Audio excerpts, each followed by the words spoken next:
Right, very good. So it's a privilege and an honor to be a part of this tremendous gathering of leaders and this summit of great men and women of God who are sharing from their hearts what God is doing throughout the nations and throughout our nation in particular. This has been obviously a really challenging time for the church, particularly in America. Obviously, we've had all kinds of issues arising within the last several months, not to mention the COVID and all the things that churches are facing. But I believe it's one of the greatest seasons for the church. And I believe that the church's role in the midst of crisis is a powerful role. It's an opportunity. And all throughout the Old Testament and the New, we see God raising up people to address the issues. Obviously, one of the great illustrations we can use is the life of Joseph in the Old Testament. God raised him through times of difficulty and challenge. The challenge prepared him for the challenge.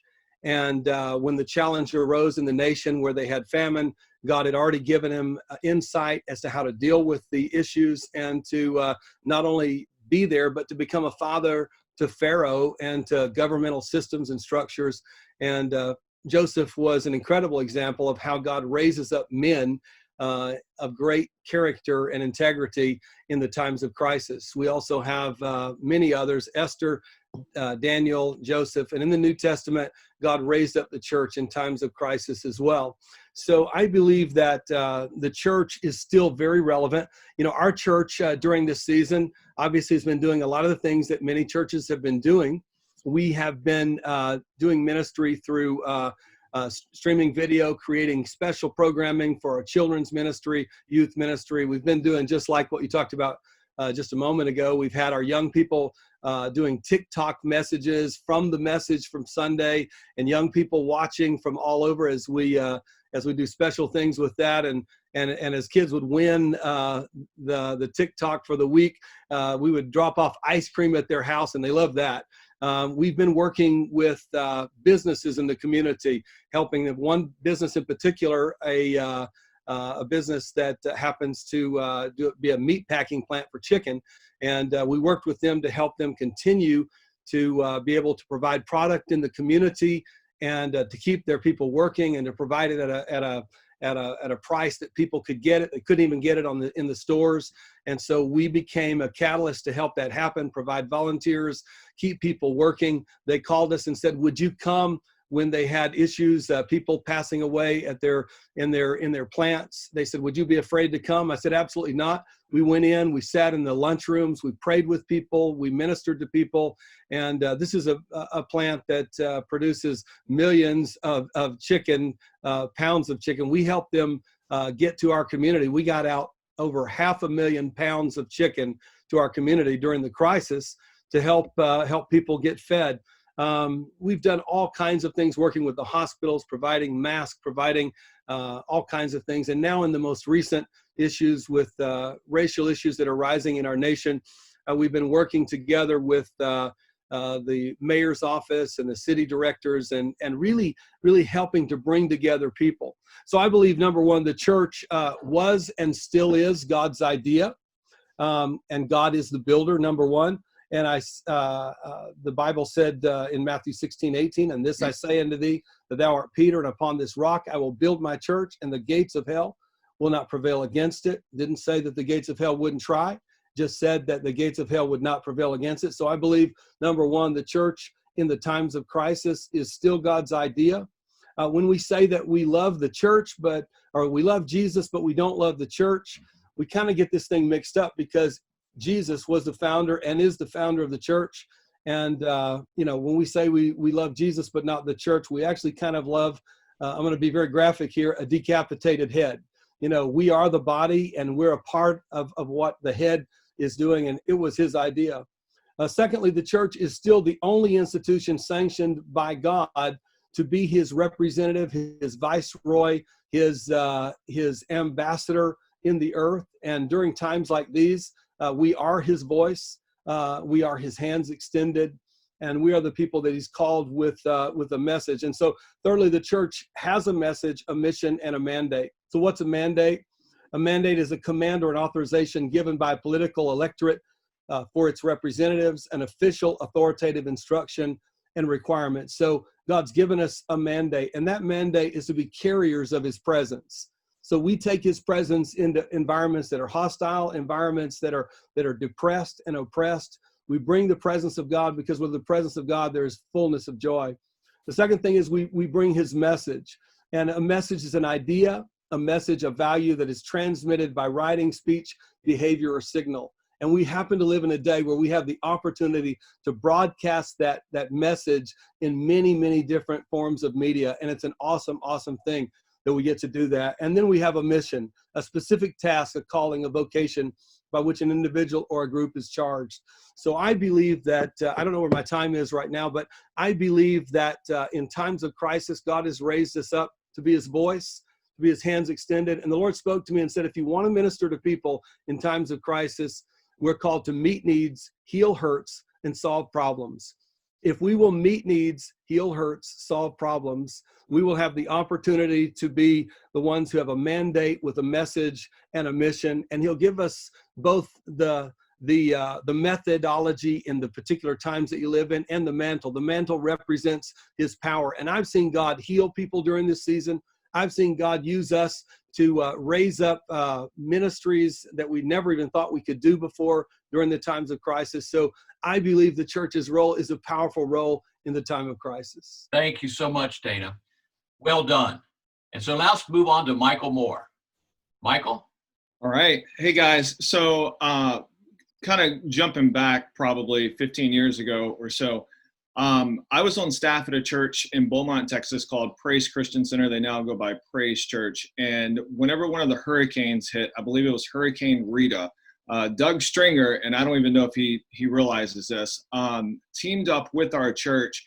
And one of the biggest things that I learned from that is, in a time of crisis, the church has to be able to ask itself, what is the biggest need, and to be able to answer that. And so going all the way back then, I saw this through Somebody Cares ministry with Doug Stringer, partnering with our church in Beaumont, Texas. And then being in Albany, New York, I've always asked myself that question, like, what is our biggest need?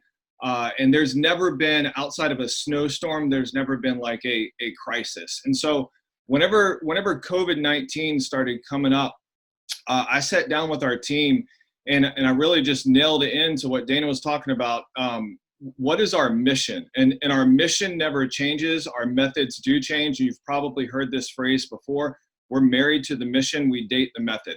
And we knew that our methods had to change drastically to be able to continue to disciple people, continue to reach people, and ultimately to be able to meet the biggest need that was in front of us. And so another thing that we say at our church is the only constant thing in City Church is change. And so we're constantly changing to make sure that we are meeting our mission of reaching people who are far from God. And so we sat down as a team, and we had no digital platform out. I mean, we were on social media, but we didn't do church online. We weren't doing Zoom calls or Microsoft Teams or anything. And in 72 hours, our staff was able to literally put the entire church online. And then from there, we asked ourselves the question, how can we serve our community? And we're a very gospel community driven church. And so we wanted to empower the people within our community, our church community, to be able to serve their neighbors. And so we said, right now we can't do everything, but there's 4 or 5 things that we can do. And we narrowed it down to 5 things. And then we opened up a COVID hardship fund. And we saw this enormous amount of generosity from our church getting poured in. And then what happened is we would be able to go and buy groceries or diapers and wipes and formula for people in need. And then we empowered people in our church to be the ones that actually were the hands and feet of Christ to be able to serve their neighbor. And so we would get an email from someone, hey, such and such needs this. We would give them the resources, and then they would go and they would deliver it. And so we saw that just really just kind of just take effect. And it grew very, very rapidly whenever we were out there serving the church. The other thing I would say is we were trying to be as proactive as possible. A lot of times in church world, and I've been in it for 17, 18 years now, is the church has a tendency to be reactionary instead of being proactive. And so we were wanting to stay on top of this as much as possible, over communicating. there's an organization called the PI Predictive Index, and it's essentially one of those personality tests. And they gave me the personality of a captain. And in the phrasing, I thrive in chaos, which is totally true. And I'm sure some of you guys would hate that if that was you, but I love it in chaos. It's like I just want to step up and meet the challenge. And so that's what we did. All this chaos happened, and we just sat down and we worked extremely difficult, looking at the practical side of things and how it isn't counterintuitive of the spiritual, but it coincides with the spiritual. And we saw that through meeting practical needs, meeting needs of family, it then opened up huge opportunity for us to be able to pray with people, minister with people, see these people then get connected digitally to the church. And it just has kind of just grown from that as well. And so as Dana was saying, the church is the hands and feet of Jesus. And kind of our scripture we've been leaning on is pure religion is that take care of widows and orphans. And right now, it may not be widows per se, but it's people in need. We've been looking, how can we meet people where they are, not preach a hellfire brimstone message at them, but meet their practical needs. And then that has then opened up to a spiritual conversation, which in return has led to people giving their life to Christ. And then how do we follow up? The other thing in our area, there's a lot of churches and there's not a ton of unity in the churches. And so this was a huge opportunity for us to be able to really just partner with other churches. And so our team, once we got our process and our systems in place for this, we essentially just started handing out resources to other churches and say, this is what worked for us. We're available to help you get stuff set up online. We're here to answer questions. We've done a few podcasts about it. And we've been able to serve the local church as well to be able to bring unity. And that also has really bridged the gap, hence the name, the Bridge Summit, but it's bridged the gap with other churches to where it isn't like A church versus B church. It's us working together with the same mission of being able to reach people who are far from God. And so I love chaos. It's fun. Most people don't like it, but that's kind of how it was for us. Thank you so much, Michael. Well stated, well said. And so let's move into John Kelly, who is next. Is John on the call? Can you come on in?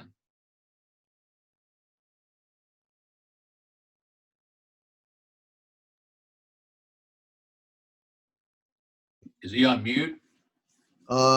Yeah, I don't see his number, but he is on. I can't find his number. Okay, well, while we're working for that, well, Doug, are you available? Can you step in right here? Doug Stringer.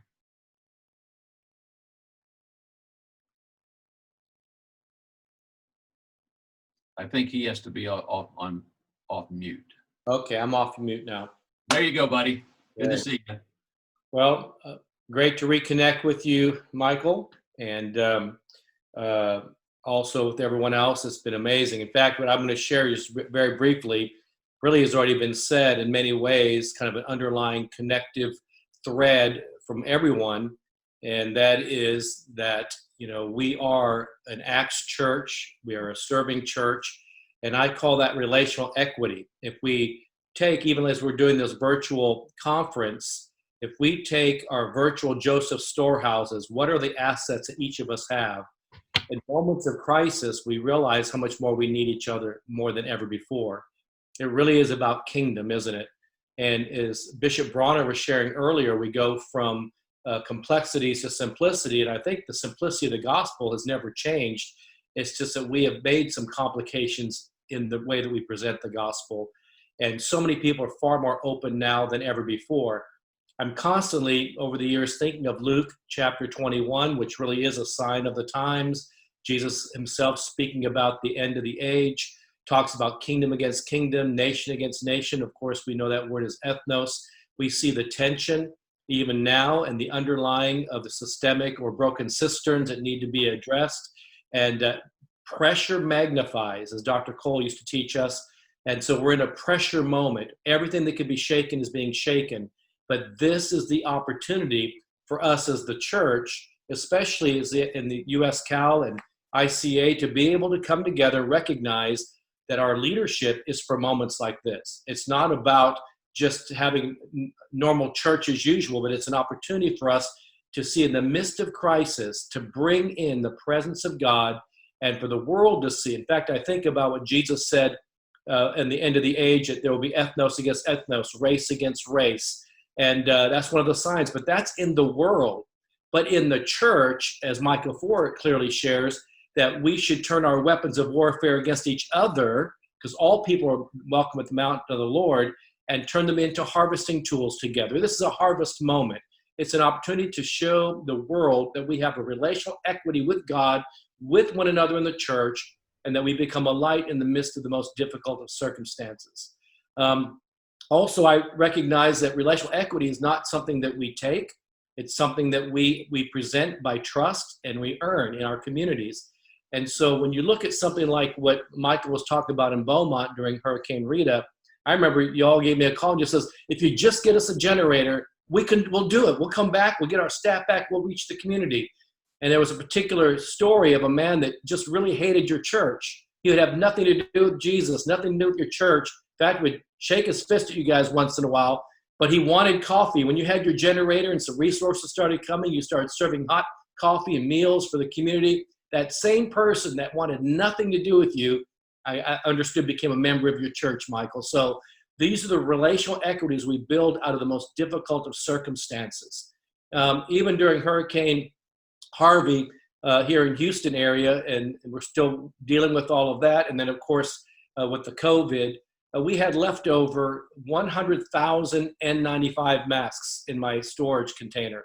And so when COVID came and we started seeing a shortage, what we did was we actually worked with first responders, medical professionals all across the country, down at the Rio Grande Valley here in Texas, the sheriff's departments, emergency room doctors. We had so many coming and said, we desperately need these. So it became a gift from the church to those first responders, and it's opened up a whole new dialogue of relational equity with those we would have never been able to minister to before. Jesus said in Luke 21, in the midst of all these things that would take place, and the pestilence and the COVIDs and the kingdom against kingdom, everything could be shaken, and people's hearts being perplexed out of fear. It says in chapter 21, verse 13 of Luke, Jesus' own word says, but it shall be an occasion for your testimony. He's speaking to us as the church that regardless of our eschatology, regardless of all the things that swirl around us, we have a moment of opportunity in the midst of difficult times to let the world see that we are the church, the kingdom of God, and that they too can find their place of hope and healing through the church, and the church being the larger context, the ecclesia.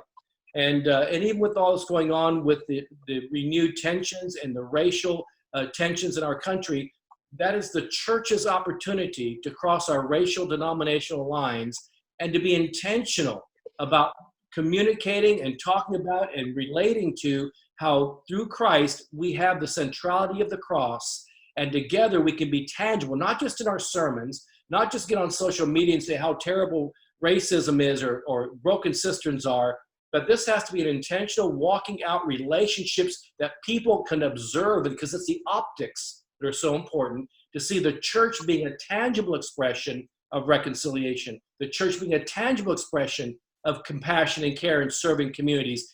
Then those who aren't even churched will gather and begin to ask the questions that are necessary, and the church can be an optic of the reality of relationship with God, then with one another.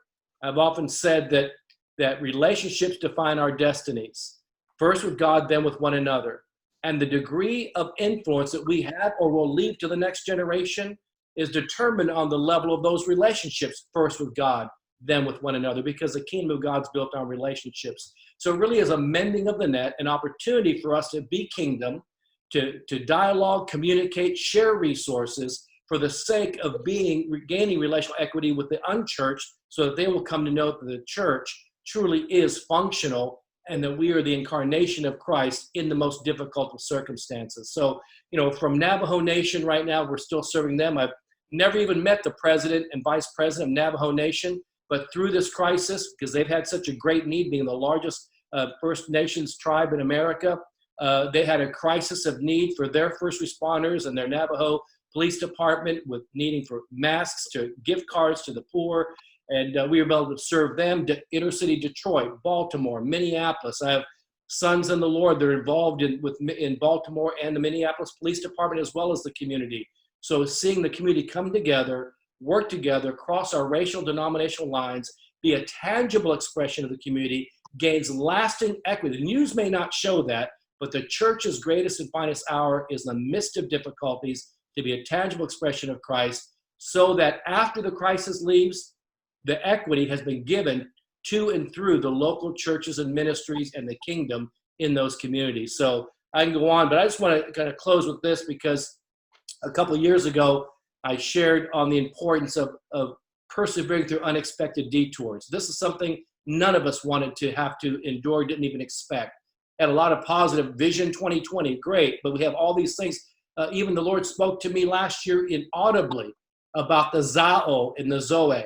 And the Zao is the breath of God, that we have an authority to speak the breath of God. And we see even COVID-19 dealing with respiratory issues. God has called us, if we know the Zoe of God, the divine presence of God, gives us the authority to be able to speak into situations, into the culture, the Zao of God, the breath of God, and bring those dry bones together. We need to be that church awakened so we can truly be that tangible expression of Christ to the community. And so I wrote this down, that about no shrinking back. And this, I think, would be appropriate for all of us, because I know it gets discouraging for me.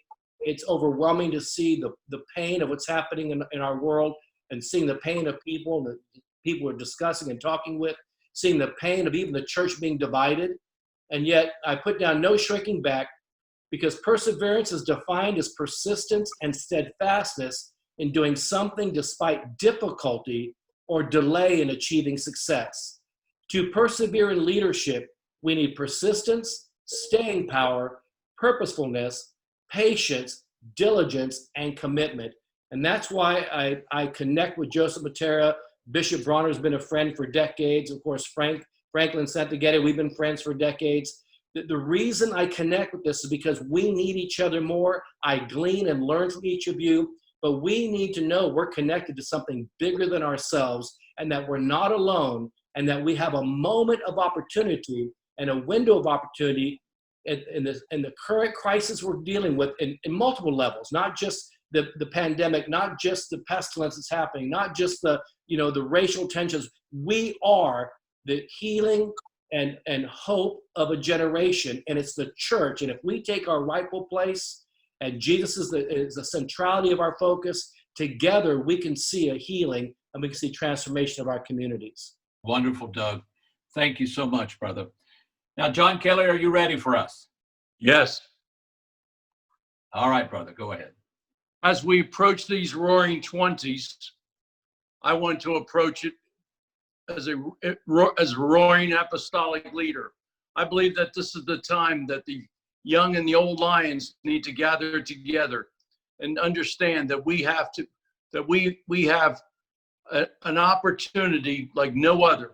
This is a great time. And one of the things that I've had to come to grips with as I'm approaching 80 is that I am now preparing for the next 20 years of the missional assignment that God has given me. And the thing that has dawned on me the most is how much I need to change, because without that internal change, I will not be able to achieve, or none of us will be able to achieve, the external assignments that God has given us to achieve. And so I've been going through a time of personal repentance, a time of personal revival, a time of renewal, a time of restoration, both spiritually, physically, and emotionally, and also a time of just strategizing and making plans for the Reformation, having to deal with cultures within cities and nations of this world.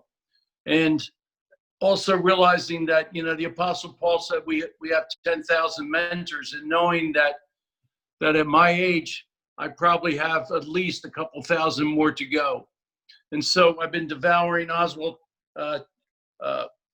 E.M. Bond's book on prayer, and it's really helped me, because I believe that for this coming move of God, we need to have a strong foundation on prayer.